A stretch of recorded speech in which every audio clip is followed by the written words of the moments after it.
queridos alunos. Finalmente chegamos à última parte da aula 1 e vamos falar sobre os componentes do processo didático.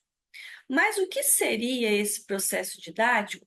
Vamos dar uma olhada no material? Como vocês podem ver, o processo didático refere-se ao conjunto de ações e interações que ocorrem no contexto de ensino e da aprendizagem, envolvendo professor, aluno, conteúdos e métodos. Ou seja, é a dinâmica que ocorre na sala de aula. Dentro dessa dinâmica, ou seja, desse processo, estão envolvidos vários componentes. Compreendemos assim que o processo didático desenvolve-se pela ação recíproca dos componentes fundamentais do ensino, que são também, por sua vez, os conceitos que formam a base do estudo da didática. E quais seriam esses componentes? Acompanhe no material. Estes são os componentes fundamentais do processo didático, e agora vamos falar um pouquinho sobre cada um deles. O primeiro componente do processo didático que nós temos aqui são os objetivos da educação e da instrução, que são as metas que se deseja alcançar com o processo de ensino-aprendizagem. E esses objetivos, eles vão orientar a atividade do professor. O que ele quer desenvolver com aquela aula? O que ele quer fazer com que o aluno se aproprie? O que ele quer que o aluno alcance? Então, ele vai propor a cada aula um objetivo. Qual é esse objetivo que vai orientar a prática dele? Ele vai se planejar de acordo com esse objetivo que ele quer atingir.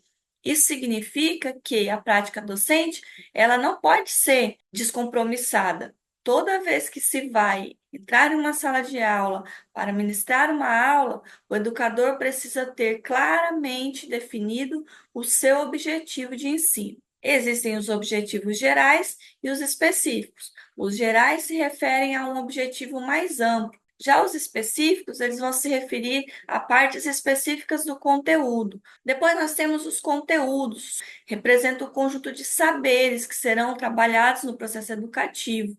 É um material que deverá ser assimilado pelos alunos. O ensino. O ensino é um dos principais componentes do processo didático e ele se refere à ação intencional do professor em planejar, organizar e conduzir a atividade docente. Já a aprendizagem é o processo pelo qual o aluno adquire, modifica e constrói conhecimentos, habilidades, competências, atitudes e valores. Os métodos são os procedimentos e estratégias que o professor utiliza para facilitar o processo de aprendizagem. As formas e os meios de organização das condições da situação didática que se refere às ferramentas e materiais utilizados para apoiar o ensino, as formas de organização.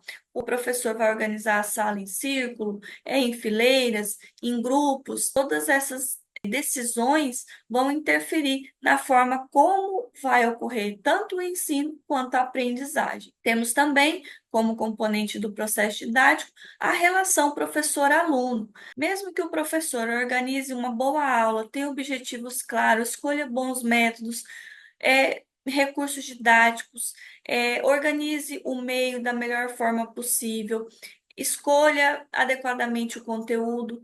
Se não houver uma boa relação professor-aluno, o ensino, a aprendizagem pode ser prejudicada, porque nós somos movidos por emoções.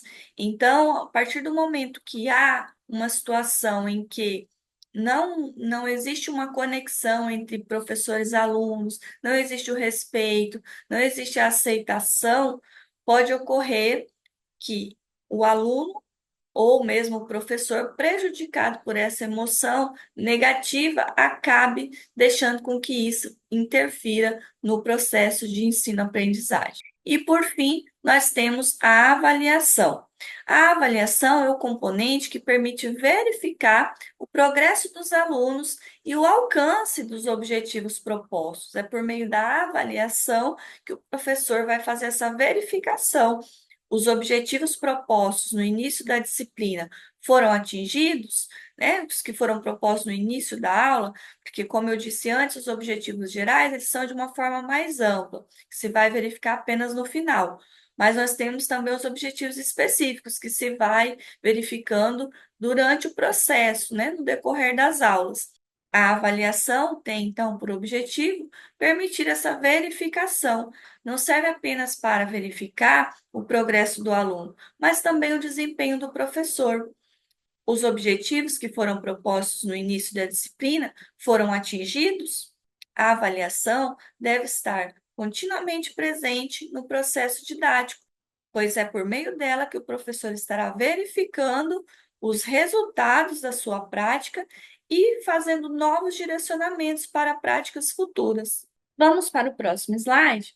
Então, como vocês podem ver, o processo didático é uma atividade complexa que envolve condições internas e externas. Por exemplo, o professor ele tem objetivos definidos ao ensinar um determinado conteúdo ao aluno, mas o encontro direto do aluno com o conteúdo depende das condições internas do aluno, de modo que esse resultado nunca irá sair exatamente como previsto pelo docente. Isso ocorre porque o aluno, ele não existe apenas como aluno. Ele pertence a uma família que vive em determinadas condições, ele pode ser negro, branco, indígena, possui uma linguagem conforme o meio em que vive, tem uma maneira de se expressar e tem valores e aspirações.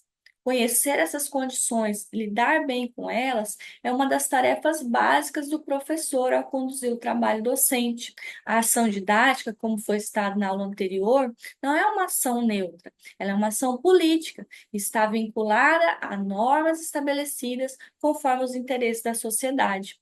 O professor também não é somente um professor, ele também é filho, é pai, é aluno, é membro de sindicato, de grupos religiosos, e todos esses contextos afetam de alguma forma a prática docente. Assim que a eficácia desse trabalho docente ele vai depender de muitos fatores, a filosofia de vida do professor, as suas convicções políticas, seu preparo profissional, o salário que ele recebe, a sua personalidade, etc. Tudo está relacionado às relações sociais. E é exatamente nesse ponto que reside o grande desafio da docência, compreender de que maneira os determinantes econômicos, sociais e culturais estão presentes no processo didático. Entender que escola, pais e alunos, eles estão inseridos na dinâmica das relações sociais e existem antagonismos e interesses distintos que se conflitam aí no meio desse processo. Desse modo, ao conduzir esse processo didático, o docente precisará fazer escolhas, tomar decisões, não apenas com relação à dimensão pedagógica, com relação a todos esses componentes que nós acabamos de ver, mas também frente às dimensões políticas, ideológicas e éticas.